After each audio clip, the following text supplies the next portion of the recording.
respeito, doutor. Excelentíssimo. Eu tô implorando por respeito, no mínimo, nem os acusados. Mas é o seguinte, se tu quiser, eu suspendo. Tratada, pelo amor de Deus, gente. Que é isso? O caso Mariana Ferrer é um exemplo de como o paradigma da legalidade é problemático para servir de critério na escolha sobre quem manda e quem obedece na sociedade, hein? Mariana Ferrer acusou o empresário André de Camargo Aranha de tê-la estuprado na noite de 15 de dezembro de 2018, na festa de abertura de um evento em Florianópolis que envolvia música, gastronomia, festa, etc.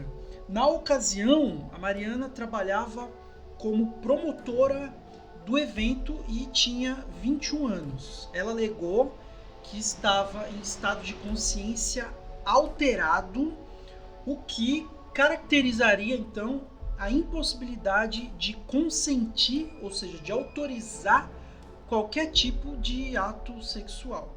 O acusado foi absolvido da acusação de estupro porque, segundo a decisão do juiz, não havia provas consistentes sobre o fato de que a Mariana estava inconsciente no momento do ato. 51 páginas da sentença, escritas com aquela linguagem técnica que por si já confere mais autoridade para quem consegue compreendê-la e retira a autoridade de quem não consegue decifrar nada dela, teve como palco cenas de constrangimento impostas à vítima por parte do advogado do rapaz que ela acusou. Por que você não apresenta as provas que diz que tem, Mariana? Cadê o vestido que você diz que tem? Todos vocês sabem do que está acontecendo. Todos vocês. Não, não é a explicação. Não adianta vir com esse teu choro simulado, falso,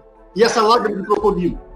Em outras palavras, a vítima não foi tratada com a neutralidade que se espera em um julgamento. As 3 horas do julgamento, que estão disponíveis na internet, elas revelam alguns momentos que mais parecem um tipo de escracho sobre ela. Sob pressão e desrespeito, a vítima chega a cair em prantos quando percebe que o julgamento vai se encaminhando para um jogo de cartas marcadas. Respeito, doutor. Excelentíssimo. Eu tô implorando por respeito, no mínimo, nem os acusados. Mas é o seguinte, se tu quiser, eu suspendo. Tratada, pelo amor de Deus, gente. Que é isso? Mas quem é o rapaz que foi acusado de estupro? Eu vou pedir ajuda para responder essa pergunta. O estuprador, como é que é o nome dele? O menino que é filho do advogado da Globo. O menino que é branco, que é rico, que fez passar um corretivo no Código Penal. O menino culposo. Ai, gente, esqueci o nome dele. Eu tô que nem a justiça, bem perdida. E por que a minha ênfase sobre a condição social do cara? Vou explicar. No vídeo anterior, eu vou deixar o link na descrição e aqui nos cards, eu falei sobre o fato de que os governos totalitários, ao longo das últimas décadas, eles foram legitimados pela ideia de legalidade. Então, de Mussolini a Hitler, passando pelas ditaduras militares, nenhum desses governos rompeu com a legalidade. Nenhum deles rompeu com a ordem institucional. E se em algum momento houve esse rompimento, como ocorreu, por exemplo, no golpe de 64 aqui no Brasil, que originou a ditadura militar, logo o governo procurou se apoiar em uma linguagem jurídica da mesma forma. Foi só uma questão de tempo. Agora, outro problema que pode ser observado no paradigma da legalidade se refere a como as classes sociais são tratadas com diferença pela justiça. E aí a gente chega na justificativa sobre, mas por que expor o rapaz por meio dessa visão de classe? Os advogados com maior autoridade, com carreira reconhecida no meio jurídico, né, uma certa elite dentro da profissão, eles têm influência entre os seus pares e são aqueles que geralmente atendem aos mais ricos, né, que são aqueles que podem pagar pelos seus serviços, que são caríssimos. Para os mais pobres, geralmente o que resta é procurar pelos defensores públicos, né, que oferecem, é o Estado oferecendo serviço gratuito nesse campo do direito, ou advogados particulares que cobram mais barato, mas com infinitamente menos prestígio e influência que os advogados dos mais ricos, o que pode ter então impacto no andamento dos processos. O senhor sabe muito bem disso, por isso que meu processo não anda do jeito que deveria andar, porque, igual eu falo, se fosse um Zé Galinha, ele já estava preso. Quando a Mariana Ferrer usa a expressão Zé Galinha, ela está querendo dizer justamente que se o estuprador fosse pobre, sem a influência que o acusado tem, ele provavelmente seria condenado. Mas talvez ela não esteja totalmente certa nesse raciocínio. Segundo dados do Datafolha, de todos os casos de estupro no Brasil, apenas uma pequena parte é denunciado. Somado a isso, apenas 1% dos acusados são condenados efetivamente.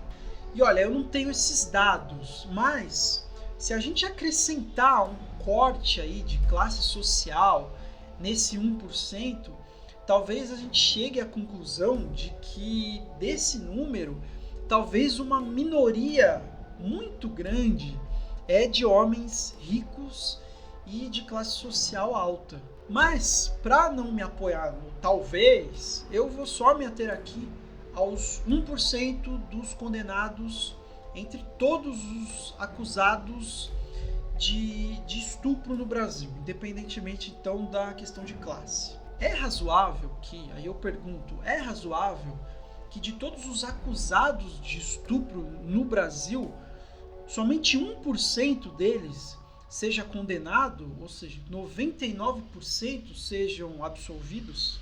Será um complô de falsas acusações por parte das mulheres, desmascarado então pelo sistema jurídico brasileiro? Ou será o resultado do fato de que por trás da autoridade técnica dos magistrados, né, ou seja, dos juízes, advogados, promotores, existem outros fatores que determinam os processos de acordo com certos interesses, né, e que são alheios, claro, aos ideais de liberdade e igualdade do direito moderno. O Brasil é o único lugar que o juiz olha um estupro e fala: é que ele não tinha intenção.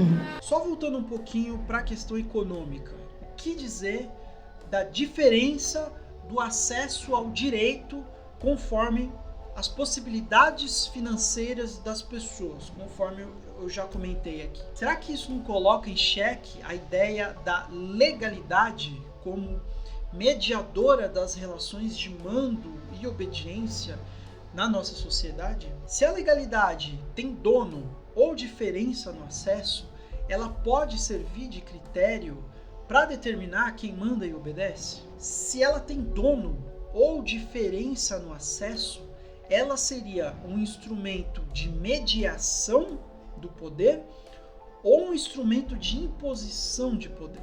Se a legalidade for incapaz de impedir o totalitarismo, o machismo e a desigualdade entre as classes sociais, por exemplo, é justo que ela permaneça como principal referência para determinar quem manda e quem obedece na nossa sociedade? Aliás, será que é a legalidade que determina, de fato, as relações de poder mesmo? Ou ela é determinada por outros fatores? E se há outros fatores, quais são? São perguntas difíceis mesmo de responder.